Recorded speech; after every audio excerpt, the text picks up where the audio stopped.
Today's first topic is on land banking in Maine. We're lucky to have two municipalities sharing with us their programs this morning. I will be starting things off with a short overview on land banks and land banking principles. Let's start with a quick poll question.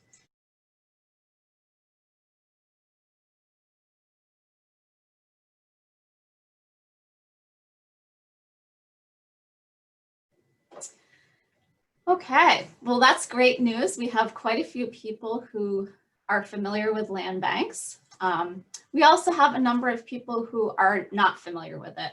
I expected that. Honestly, a couple years, it's probably a year ago now, I really didn't know much about land banks either until Build Maine did a workshop on that. So I'm going to share my screen and get started here. Lauren, can you confirm that you're seeing my presentation? You're all set. Okay, great. So before I get started, I just want to thank the folks at Build Maine, as well as Jim Tischler at the State Land Bank for Michigan, for his assistance helping me understanding land banking outside of Maine specifically.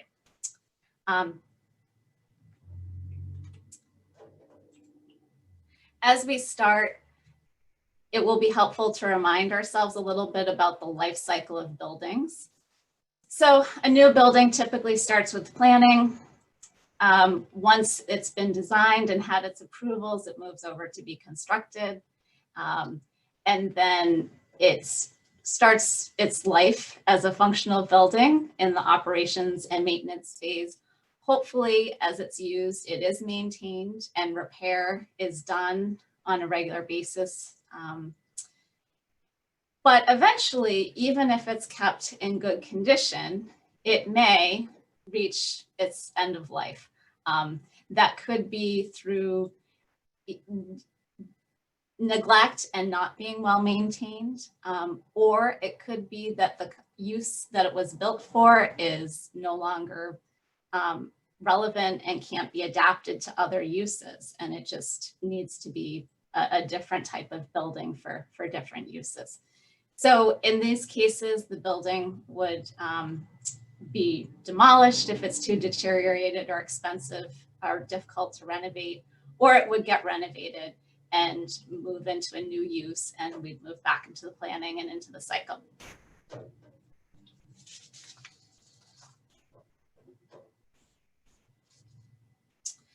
So how does a land bank fit into the life cycle of a building? Land banks can be defined as a governmental entity that specializes in the conversion of vacant, abandoned, and foreclosed properties into productive reuse. The typical process involves some basic steps if we boil it down: the acquisition of the property or control of the property, which then leads to the acquisition of the title and elimination of liabilities of the property to development. And then finally transfer of that property once it's been cleaned up and is marketable to a new owner. Because a governmental entity is involved, instead of the open market, preference can be given to development that meets the local community needs and priorities instead of the highest bidder.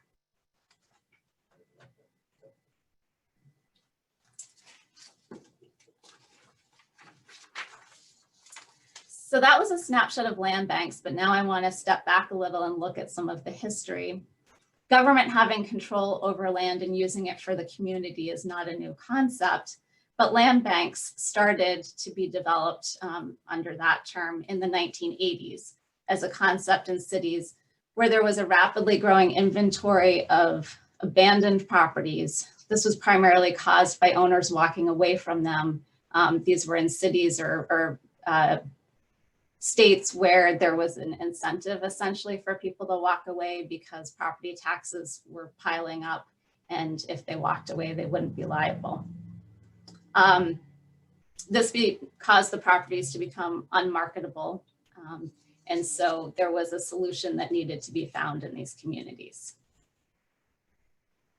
After these initial land bank efforts, additional cities and states started considering land banking as a possible tool.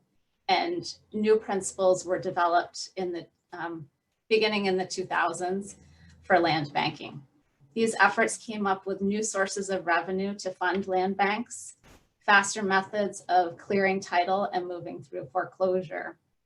And these efforts became the catalyst for new development that the private market couldn't support.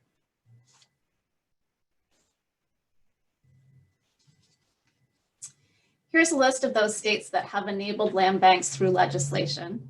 So far, there are 18, with the ranks continuing to grow. The future foreclosures that could come from our current pandemic may encourage more states to develop land banking as an economic development tool as well. And perhaps Maine will get added to this list at some point. There are a number of reasons a property may sit for years or decades with no buyer or idle without redevelopment. Here's a list of common issues that a property might have. The title may not be clear or marketable. The site or buildings may have contamination that make prospective buyers nervous, either due to cost of abatement or liability. Buildings may become obsolete, such as a school, prison, factory, which no one wants to use for that purpose any longer, and it isn't easy to renovate it to a new purpose. When the cost of redevelopment is more than the cost of undeveloped land, then the property needing redevelopment will typically sit idle as cheaper options are exhausted. Often the properties that a land bank takes on are the ones that have a lot of these issues and are the leftover most challenging properties in a community. Where legislation has enabled land banks, states have afforded various mechanisms to let the land banks function and make resolving the problems easier. Some examples are being given the authority to be able to do things like acquire, hold, lease, sell, demolish, and build on property, to enter into easements, clear title more easily, clear delinquent taxes that may have built up, and many others.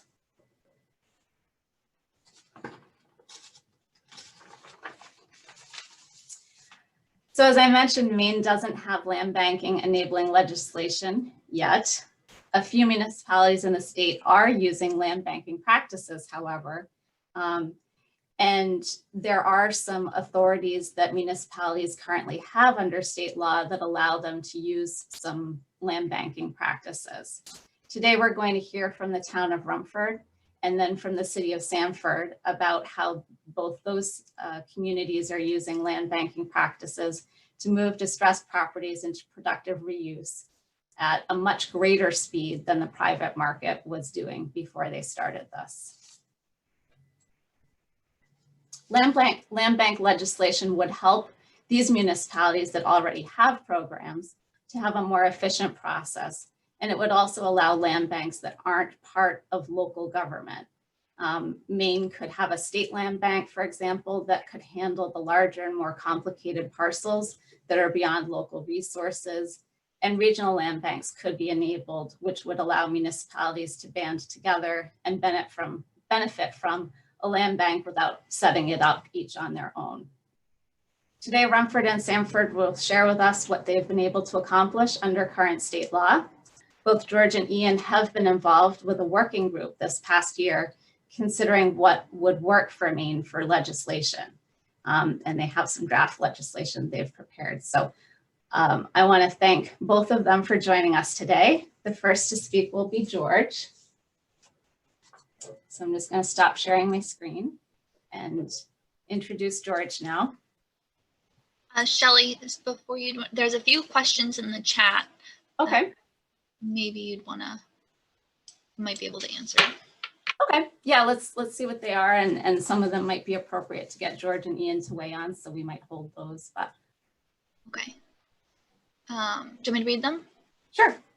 I didn't see what slide he was referring to, but it's asked, does this also include the use of medical or recreational pot? So land banking is a process by which a distressed property would be cleared of whatever the things are that are making it unmarketable.